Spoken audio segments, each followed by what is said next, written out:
Kita mengawali dengan beberapa pertanyaan publik. Efek dari World Cup usia 20. Apakah Istana mengkhianati pendukung politik terbesarnya, PDIP? Coba kita mereview. Ada beberapa pertemuan dalam beberapa minggu kemarin sebelum U20 pertandingan tersebut diadakan atau diselenggarakan antara Ibu Mega dengan Pak Jokowi. Tentunya membahas ideologi PDIP yang mengusung ideologi Bung Karno terutama dalam hal Israel. Israel yang ada hubungannya dengan penjajahan di Palestina. Walau kita tahu Palestina zaman Soekarno beda dengan Palestina zaman sekarang, namun Israel dari dulu hingga sekarang tetap menjajah dan kejam terhadap bangsa Palestina. Sejak jauh hari Mega telah meminta Jokowi mempertimbangkan kembali posisi Indonesia sebagai tuan rumah Piala Dunia usia 20. Pasalnya, tim nasional Israel akan berpartisipasi di dalamnya. Dengan begitu, bendera Israel akan dikibarkan dan lagu nasionalnya akan didendangkan di negeri ini. Padahal Indonesia tak punya hubungan diplomatik dengan negara penjajah Palestina itu. Sehingga atribut-atribut negara Israel akan berkibar di Indonesia yang terlihat seperti merendahkan tuan rumah tentunya. Bu Mega merasa mengkhianati legasi politik ayahnya, Bung Karno.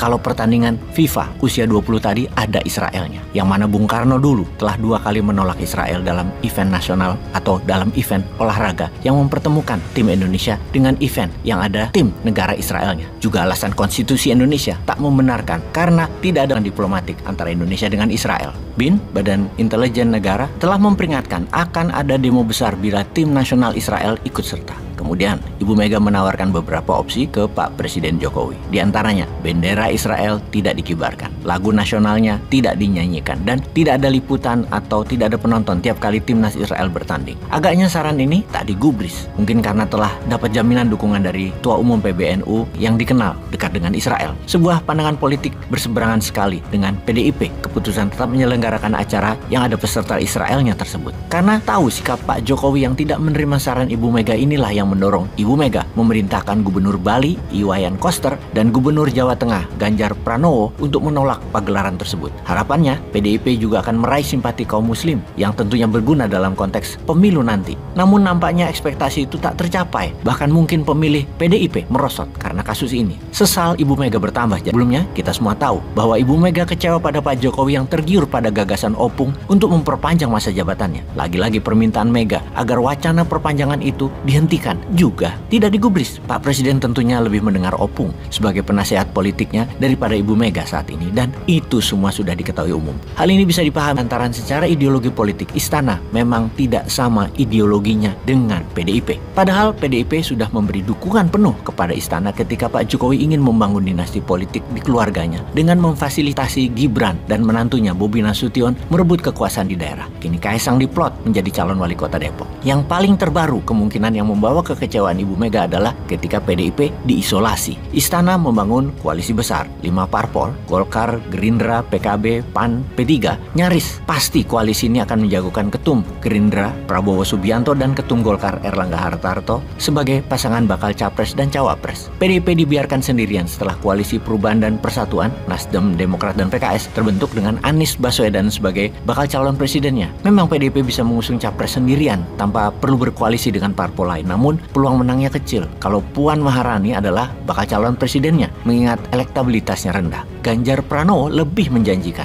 tetapi apakah PDIP telah legowo mengusung Ganjar? Kalaupun Ganjar yang diusung tanpa berkoalisi dengan partai lain, prospek kemenangannya terhitung kecil. Elektabilitas Ganjar diprediksi merosot terkena getah Israel. Sisi PDIP kini sangat tidak menguntungkan. Ditambah lagi ada kasus 349 triliun rupiah yang dikawal Menko Polhukam Pak Mahfud MD yang kini popularitasnya melejit efek dari pembongkaran mega skandal transaksi mencurigakan 349 triliun rupiah di Kementerian Keuangan. Kalau Pak Mahfud berhasil membongkar kasus ini hingga dalam konteks Pilpres, tidak ada figur bakal calon wakil presiden yang lebih populer daripada Pak Mahfud saat ini. Apalagi kalau usulan Pak Mahfud mengenai undang-undang penyitaan harta koruptor terwujud, ini akan jadi pukulan telak ke PDIP karena bukan tidak mungkin orang-orang PDIP akan terseret masalah. Kembali, posisi PDIP jadi sangat tidak menguntungkan. Memang situasi politik dalam minggu-minggu ini di Indonesia menjadi tidak menentu yang mengakibatkan pergeseran pendulum kekuatan dan pandangan politik dengan sangat drastis. Salah satunya ada Pak Mahfud dari Jawa Timur, khususnya dari Madura, yang kan jadi bintang baru yang bisa diperebutkan sebagai bakal calon wakil presiden. Kemudian usaha menggembosi koalisi perubahan masih dimainkan. Yang terakhir adalah Partai Demokratnya SBY digoyang lagi dengan mengajukan PK dalam kasus KLB Partai Demokratnya Muldoko. Yang kalau PK-nya menang, maka Pak Muldoko akan pegang kekuasaan di Partai Demokrat yang pasti akan bergabung dengan koalisi besar.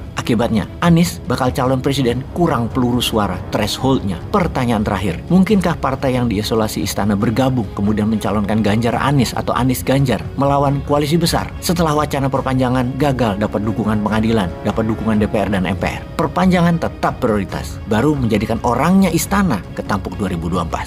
Peace.